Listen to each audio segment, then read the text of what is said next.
भगवते वासुदेवाय। दशमोऽध्याय। नारद उवाच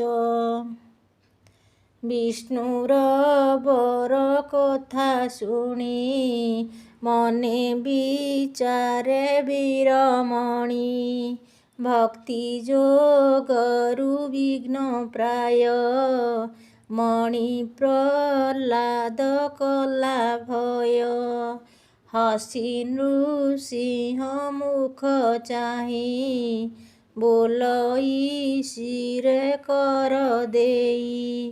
प्रह्लाद उवाच भोनाथ शुण चक्रधर तोर सेवक मोते कर कामे आसक्ति प्राय जानी बर जाचिलु चक्र पाणी मोहर इच्छा तोर पादे तू मोते न चिंतु प्रमादे मृत्य लक्षण जानी मारे स्वामी स्वभाव ए संसारे कामे भ्रमई मृत्युचित मरण भक्त भक्त संसारे जीव हृदे गुंथि अभेद जीव कर्म भ्रांति से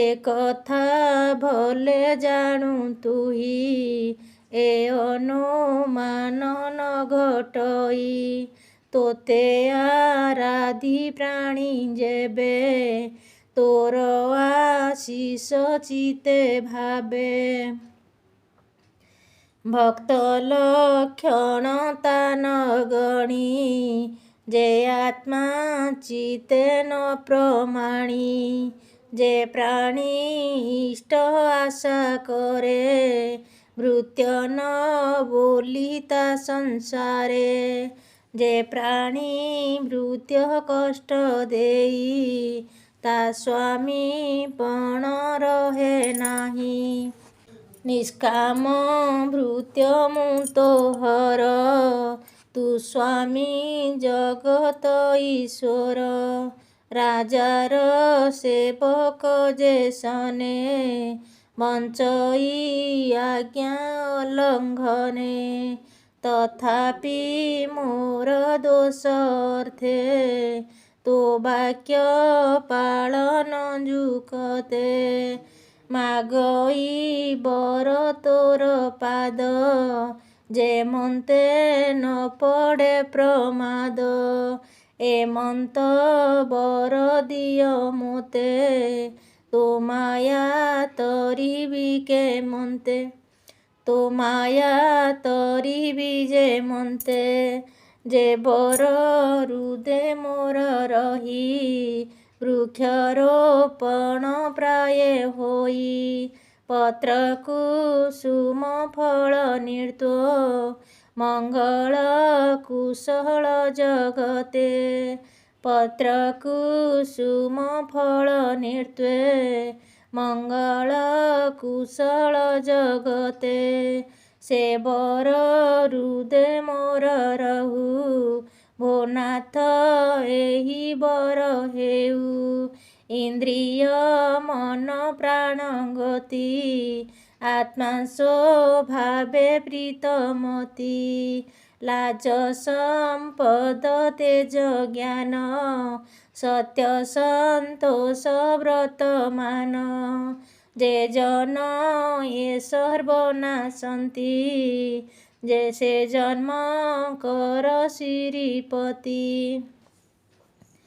मन संकल्पे जेते थाई जे जन्मे प्राणी ता संचयी से जन्म मिले ता समीपे तो समो ऐश्चर्य कल्पे एमंत प्रह्लाद बाणी शुणी कहन्ति चक्रपाणी। श्री भगवान वाच एकांत भक्त जे मोहर ए निश्चय ताहार ବ୍ୟବହାର ଯେବେ ଆଶିଷ ମନେ କଳ୍ପେ ନ ଲାଗେ ଇହ ପରଲୋକେ ତୋର ସଦୃଶ୍ୟ ଭକ୍ତ ଯେତେ ନିଷ୍କାମେ ଅଛନ୍ତି ଜଗତେ ତୁ ଏବେ ମୋର ବୋଲ କର ଏ ଯେତେ କାଳ ମନ୍ୱନ୍ତର ଦୈତ୍ୟ ମାନବ ମଧ୍ୟରେ ରହି ଅତୁଲ୍ୟ ଭୋଗ ଭୁଞ୍ଜ ତୁହି ତୁ ମୋତେ ସର୍ବଭୂତେ ପୂଜ ଯଜ୍ଞ ଈଶ୍ୱର ରୂପ ଭଜ କର୍ମ ବିନାଶ ଯୋଗ ବଳେ ସାଧୁଏ ଅବନି ମଣ୍ଡଳେ ରଜନୀ ଅନ୍ତେ ପ୍ରାତଃ କାଳେ ଆନନ୍ଦ ହୃଦୟ ନିଶ୍ଚଳେ ତୁ ଯେତେ ସ୍ତୁତି କଲୁ ମୋତେ ସଂସାର ତାରଣ ନିରତେ ମୋତେ ସ୍ମରିବ ତୋର ସଙ୍ଗେ ପାପ ନ ଥାଉ ତାର ଅଙ୍ଗେ ଅଶେଷ କର୍ମ ବନ୍ଧ ପାଶ ରକ୍ତକ୍ଷଣ ହେବ ତାର ନାଶ ଏମନ୍ତ ନର ହରି ବାକ୍ୟ ଅସୁର ପୁତ୍ର ମନ ସୁଖ ଏମନ୍ତ ନର ହରି ବାକ୍ୟ ଅସୁର ପୁତ୍ର ମନ ସୁଖେ ଆନନ୍ଦେ ଶିରେ କର ଦେଇ ବୋଲଇ ଶୁଣ ଭାବଗ୍ରାହୀ ପ୍ରହ୍ଲାଦ ବାଚ ତୋତେ ପ୍ରସନ୍ନ ମାଗେ ବର ତୁ ବର ଦାତାଙ୍କ ଈଶ୍ୱର ତୁ ବ୍ରହ୍ମ ପ୍ରଭୁ ଚକ୍ରପାଣି ତୋର ମହିମା କେବା ଜାଣି ପିତା ନିନ୍ଦଇ କୋପ ମନେ ବୋଲେ ମୋ ଈଶ୍ୱର ଭୁବନେ ଭାତୃମରଣେ କୋପ ବହି ତୋହର ମହିମା ନିନ୍ଦଇ ତୁ ଭକ୍ତ ତୁଲେ କରି ମୋତେ କ୍ରୋଧେ ହିଂସଇ ଅବିରତେ ସେ ପାପୁ ପିତାଙ୍କୁ ଧର ଭୋନାଥ ମାଗେ ଏହି ବର ଅମୃତ ପ୍ରାୟ ଦୃଷ୍ଟି ତୋର ପଡ଼ଇ ଯାହାର ଉପର ପବିତ୍ର ଦୃଷ୍ଟି ମାତ୍ରେ ହୋଇ ଅଙ୍ଗେ ଦୂରିତ ନର ହୋଇ ଶ୍ରୀ ଭଗବାନ ବାଚ କଶ୍ୟପ ମରିଚି ବିଧାତା ସହିତ ଉଦ୍ଧାରିଲୁ ପିତା ଅପରେ ସର୍ବ ଋଷି ଯେତେ ସର୍ବେ ପବିତ୍ର ତୋର କୃତ୍ୟେ ତାହାଙ୍କ କୂଳେ ତୋର ଜନ୍ମ ତୁ କଲୁ ସକଳ ପ୍ଲାବନ ମୋର ଭକତ ଜହିଁ ଥାଇ ସମନ୍ଦ ରସି ଶାନ୍ତ ହୋଇ ଜଗତେ ସାଧୁ ସେ ବୋଲାନ୍ତି ପବିତ୍ର କରାନ୍ତି ପ୍ରାଣୀ ହିଂସନ ତାଙ୍କ ନାହିଁ ଯେ ଉଚ୍ଚ ନିଚେ ଦେହ ବହି ଯେ ମୋର ଭାବେ ନିର୍ତ୍ତୋ ଥାନ୍ତି କେବେ ହେ ପ୍ରାଣୀ ନ ହିଂସନ୍ତି ଥାଏ ତାହାଙ୍କର ପଛେ ସେ ମୋତେ ଦେଖନ୍ତି ପ୍ରତ୍ୟକ୍ଷେ ତୁ ମୋର ଭକ୍ତ ମଧ୍ୟେ ସାର ମୋର ବଚନ ଏବେ କର ଭାବେ ଭକତ ଜନ ଯେତେ ଯଜ୍ଞ କରନ୍ତି ପିତୃ ଅର୍ଥେ ମୋ ଅଙ୍ଗ ସ୍ପର୍ଶନେ ତୋ ତାତ ସ୍ୱଭାବେ ହୋଇଲେ ମୁକତ ପୁତ୍ର ସ୍ୱଧର୍ମ ଏବେ ତୋର, ପିତାଙ୍କୁ ପ୍ରେତୁ ପାରି କର।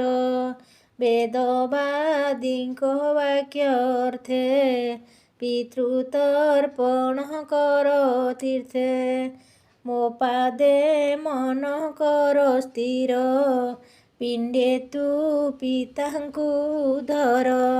ନାରଦ ଉବାଚ ବିଷ୍ଣୁ ବଚନ ଘେନି ଶିରେ, ପିତାର କର୍ମ ଗଙ୍ଗା ତୀରେ। ଆନନ୍ଦେ ଅସୁରର ବଳା, ପିତୃତର୍ପଣେ ପିଣ୍ଡ ଦେଲା।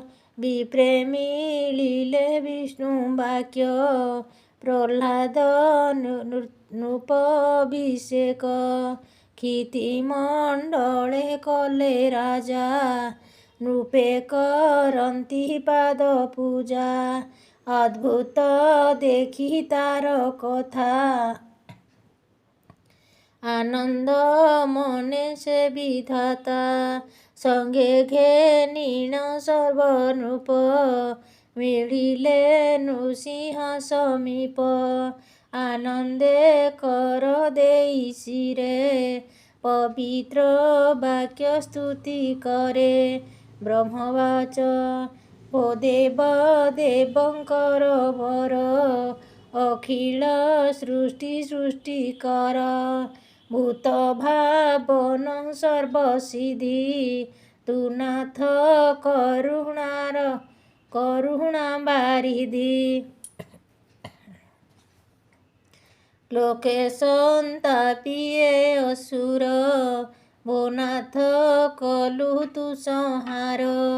ମୋହର ତହୁଁ ବର ପାଇ, ମୋ ସୃଷ୍ଟି ମଧ୍ୟେ ମୃତ୍ୟୁ ନାହିଁ।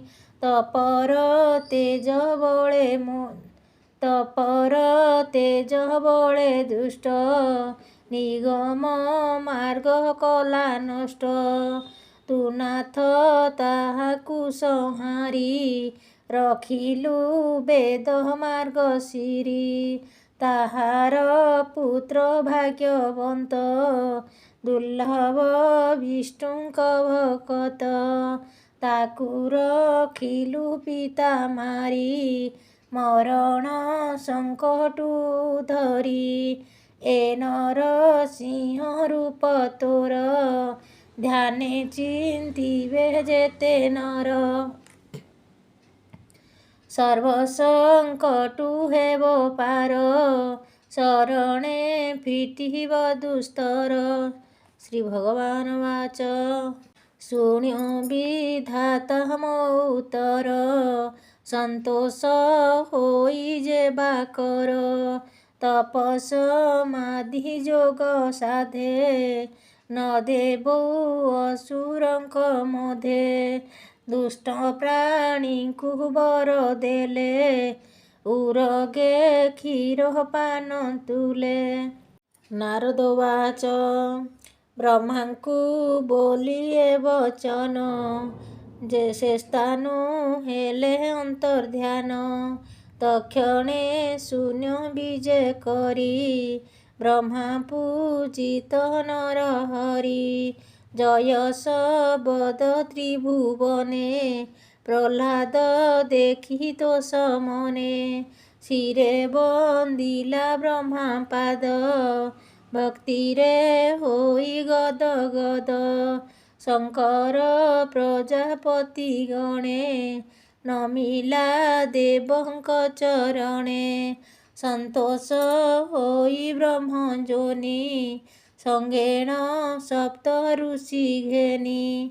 ପ୍ରହ୍ଲାଦ ସ୍ଥାପି ରାଜପଦେ, ଦୈତ୍ୟ ଦାନବଙ୍କର ମଧ୍ୟେ।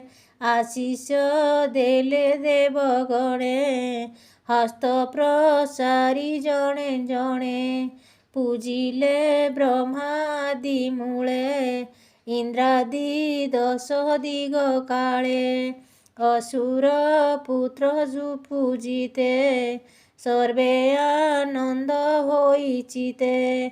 ସ୍ୱସ୍ଥାନେ ଗଲେ ଦେବଗଣ, ଏବେ ହୋ ଧର୍ମସୂତ ଶୁଣ। জয় বিজয় বেনি ভাই, বিষ্ণু ভুবন দ্বারে ଥାଇ।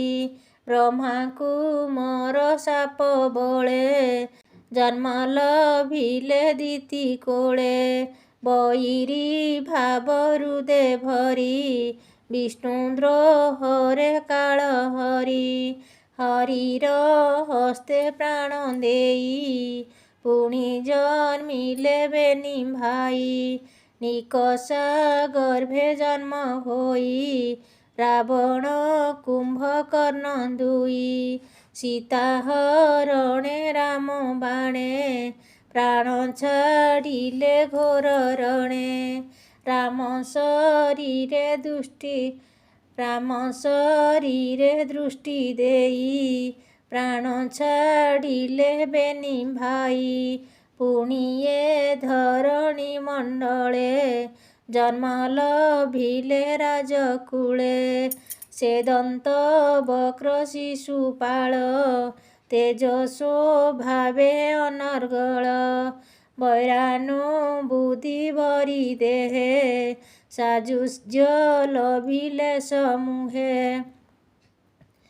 ଏମନ୍ତେ ଦୁଷ୍ଟ ରାଜଗଣେ, କୃଷ୍ଣେ ନିନ୍ଦନ୍ତି ରିପୁପଣେ। ଅନ୍ତେ ପାଇଲେ ବିଷ୍ଣୁ ଗତି, ଦେଶନେ କୀଟ ପେଶ ସ୍କୃତି।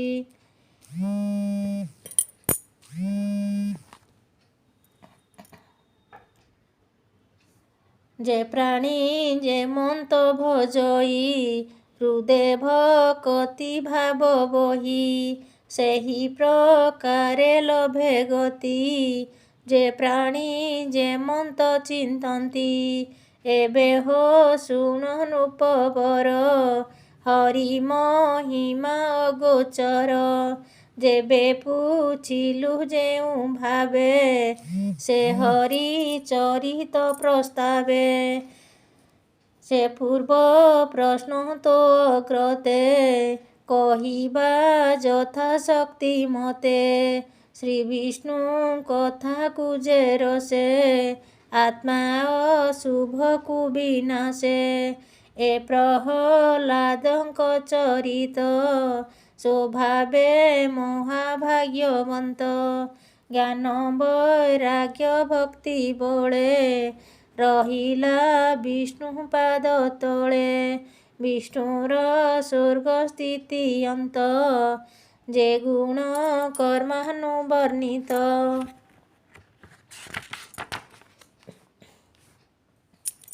ଦେବ ଦାନବଙ୍କର ସ୍ଥାନ, କେବେ ନୁହଁ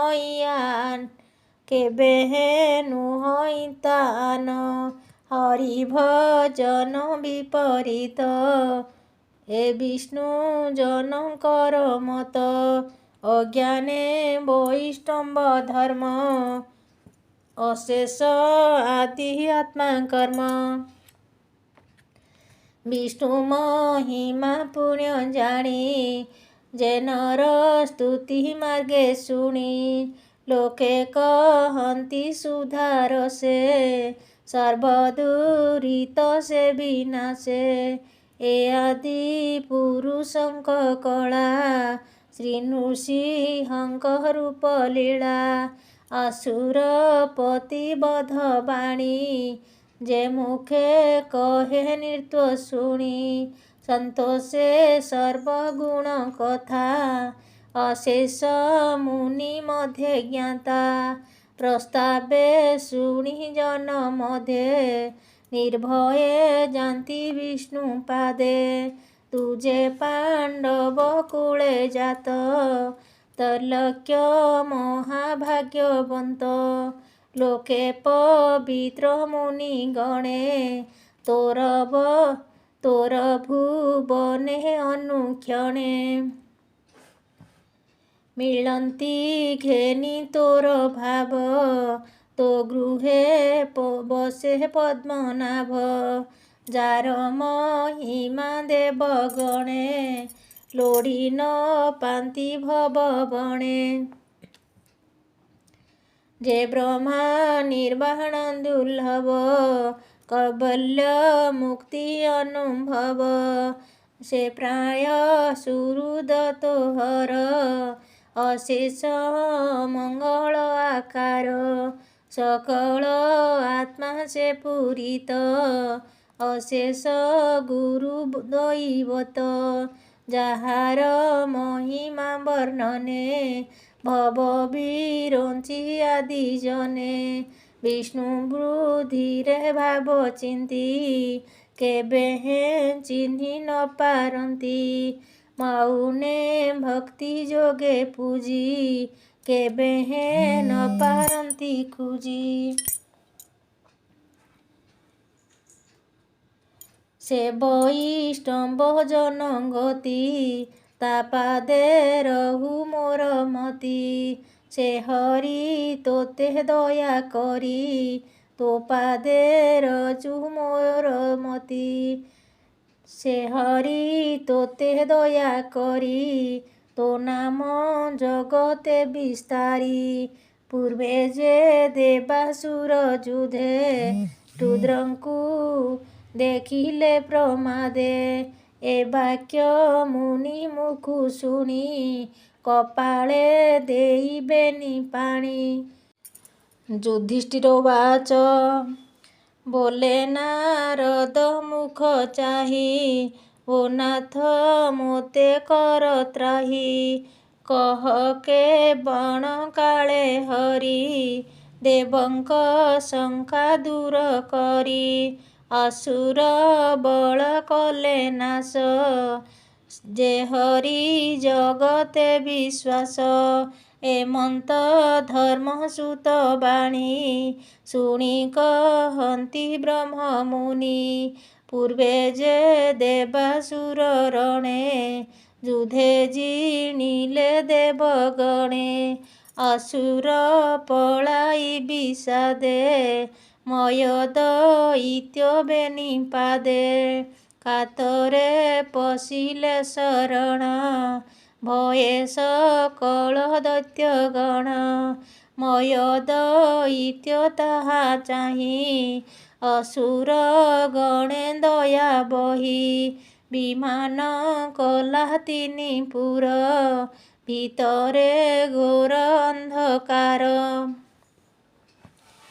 କାଞ୍ଚନ ରୌପ୍ୟ ଲୋହମୟେ ଦେଖି ତ୍ରିଦଶ କଲେ ଭୟେ ରଖି ନ ପାରି ତାକୁ ଭଲେ ପଢ଼ିଲା ଅପମୃତ୍ୟୁ ତୁଲେ ବିତର୍କ ଲୌହ ପରିଚ୍ଛଦ ପୂରିତ ଅଶେଷ ଆୟୁଧ ସେ ରଥେ ବସି ଦୈତ୍ୟ ଗଣେ ଦେବଙ୍କୁ ଆବରିଲେ ରଣେ ତିନି ଭୁବନେ ଲୋକ ଶିରି ନାଶନ୍ତି ବୈରୀ ସୁମରି ଆକୁଳେ ତ୍ରିଭୁବନ ଲୋକେ ଶିବ ଭଜିଲେ ଅତିରେକେ ଡାକନ୍ତି ରଖ ଆମ୍ଭ ପ୍ରାଣ ତୋ ପାଦେ ପଶିଲୁ ଶରଣ ଭୁବନେ ରହି ନ ପାରିଲୁ ଅସୁର ଭୟେ ପଳାଇଲୁ ତ୍ରିପୁରେ ଥାଇ ଦୃଷ୍ଟି ମାତ୍ରେ ଲୋକେ ନାଶନ୍ତି ଶସ୍ତ୍ରାଘାତେ ଶୁଣି ଈଶ୍ୱର ତୋଷ ମନେ ବୋଲନ୍ତି ମଧୁର ବଚନେ ଭୟ ନ କର ତୁମ୍ଭେ କେହି ଅସୁର ସଂହାରିବି ମୁହିଁ ଏମନ୍ତ କହି ତ୍ରିଲୋଚନ ହସ୍ତେ ଘେନିଲେ ଶରାସନ ସରସ ମୁହଁର ବିଜେହ୍ନେ ଧରି ବିନ୍ଧିଲେ କୋପ ମନେ ରୁଦ୍ର ନାରାଚ ତେଜମୟେ ପଡ଼ିଲା ଅସୁରଙ୍କ ଦେହେ କର ହୃଦୟ ଶିର ଛିଣ୍ଡି କର ହୃଦୟ ଶିର ଛିଡ଼ି ପଡ଼ିଲେ ଭୂମି ପଥ ମାଡ଼ି ଜୀବନ୍ତେ ପଡ଼ିଲେ ଥୋକାଏ ଘୋର ପ୍ରଚଣ୍ଡ ମହାଭୟେ ମୟ ଦୈତ୍ୟ ଦେଖି ତାହା ଅସୁର ବଳେ କରି ମାୟା ମିଳିଲା ସୁରଙ୍କ ସମୀପେ ପ୍ରହାର କଲା ସର କୋପେ ଅମୃତ ରସ ଜଳ ସଙ୍ଗେ ଲାଗିଲା ଅସୁରଙ୍କ ଅଙ୍ଗେ ବଜ୍ରର ପ୍ରାୟ ଦେହ ଧରି ଉଠିଲେ ଘୋର ନାଦ କରି ଅସୁରେ ଉଠି ଧାତିକାରେ ଯୁଝିଲେ ଦେବଙ୍କ ସଙ୍ଗରେ ଯୁଝନ୍ତି ନାନା ଶସ୍ତ୍ର ଧରି ଶବଦେ କମ୍ପେ ବସୁନ୍ଧରି ଭୟେ ପଳାନ୍ତି ଦେବଗଣ ଡାକନ୍ତି ରଖ ନାରାୟଣ ଦେଖି ଶଙ୍କର ମନ ଦୁଃଖେ ଭଗ୍ନ ସଂକଳ୍ପ ଅତିରେକେ ବିମୁଖ ଦେଖିଣ ଶଙ୍କର ଉପାୟ କଲେ ଚକ୍ରଧର ବ୍ରହ୍ମାଙ୍କୁ ବର୍ଷାରୂପ କରି କୃଷ୍ଣ ସୁରଭିରୂପ ଧରି ବଦନ ରସ କୂପେ ଭରି ନିଶ୍ୱାସ ନିଶେଷ ପାନ କଲେ ହରି ଯେତେ ଅସୁର ବଳ ଥିଲେ କେହି ନିରୋଧି ନ ପାରିଲେ ଚାହିଁ ଅସୁରଙ୍କ ବଦନ ବୋଲନ୍ତି ପ୍ରଭୁ ତ୍ରିଲୋଚନ କେବା ଅସୁର କିବା ନର କର୍ମଙ୍କୁ ନୁହନ୍ତି ଈଶ୍ୱର ଯେ ଜନ ନିର୍ଦ୍ଦୋଷ କର୍ମ କରେ ସେ କର୍ମ ଅତି ବଳିୟାରେ ସେ ନିଶ୍ଚୟ ଲୋଭକୁ ନ କରେ କେବା ନିବରି ତାକୁ ପାରେ ତକ୍ଷଣେ ପ୍ରଭୁ ନର ହରି ରୁଦ୍ର ଶରୀରେ ତେଜ ଭରି ସେ ବିଷ୍ଣୁ ଶକ୍ତି ବଳେ ବଳ ତେଜ ବିରାଜେ ଅନର୍ଗଳ ବୈରାଗ୍ୟ ଜ୍ଞାନ ଧର୍ମ ରୁଦ୍ଧି ତପ ପ୍ରକ୍ରିୟା ବିଦ୍ୟା ସିଦ୍ଧି ଏ ସପ୍ତ ଗୁଣ ସପ୍ତ ତେଜ ରଥି ସାରଥି ମହାଧ୍ୱଜ କୋଦଣ୍ଡ ଧନୁ ତୃଣାଶର ରୁଦ୍ରଙ୍କୁ ଦେଲେ ଦାମୋଦର ଏ ଆଦି ନାନା ଶସ୍ତ୍ର ଯେତେ ରୁଦ୍ରଙ୍କୁ ଦେଲେ ଦେବନାଥେ ମର୍ମ ବିଘାତି ବ୍ରହ୍ମଂସର करे धइले धनुषर मध्याह्न समय शंकर रथे उठिले कोप भर अनल बाण सर्व बिंधी सर्व असुर बल रुंधी त्रिपुरे कले से दहन हरस देवंकर मन विमान शत शत शून्य दुन्दुभि वाद्यनाद घेन विमान शत शत शून्ये दुन्दुभि वाद्यनाद घने पितृदेवता सिद्ध गणे पुष्प बरसे तत्क्षणे कुसुम वृष्टि रुद्र शिरे जयस बद निरंतरे आनंद मने शुभ क्षणे नृत्यन्ति अपसरा गणे एहि प्रकार तिनि पुर दहन कले देवहर ब्रह्मादि देवे कले स्तुति सुगृहे गले उमापति एहि प्रकारे नर हरि माया मनुष्य रूप धरि मुनि वर्णन्ति ताहा गीते जे कर्म कले जगते लोक पवित्र तो महिमा एणुके कहे गुण सीमा बोलन्ति विप्र जगन्नाथ गीत प्रबन्धे भागवत सप्तम स्कंदे हासुणी माया संसारुतर प्राणी। इति श्रीमद्भागवते महापुराणे पारमहंस्यां संहितायां 82 सप्तमस्कन्धे नृसिंह प्रसन्ने प्रह्लाद वरलाभे नाम 10मोऽध्यायो। ॐ नमो भगवते वासुदेवाय।